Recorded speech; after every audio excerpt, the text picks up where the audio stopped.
आपण आलो आहोत विदर्भातील सगळ्यात मोठ्या वनदुर्गावर, ज्याचं क्षेत्रफळ 392 एकर आहे। इथे 24 बुरुज आहेत, 4 महाप्रवेशद्वार तर 22 इतर द्वार आहेत।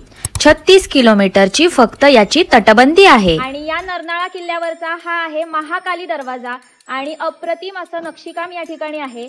याला अरबी दरवाजा पण म्हणतात, कारण आपण 2 शिलालेख या दरवाजावर पाहू शकतो जे अरबी भाषेमध्ये लिहिलेले आहेत। अतिशय सुंदर इथे अशा या खिडक्या आहेत बाजूलाच, आणि छान नक्षीकाम, कमळाची फुलं, पानं, सुंदर डिझाईन। मला आर्किटेक्चरल थिंग्स खूप आवडतात आणि त्यामुळे एकदम मन प्रसन्न झालेलं आहे।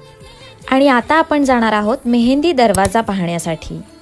आधीच्या काळात जी इथे राणी राहायची तर ती इथे मेहंदी महालामध्ये मेहंदी काढायला यायची, आणि या ठिकाणी अनेक मेहंदीची झाडं सुद्धा आपल्याला खरंच दिसून येतात।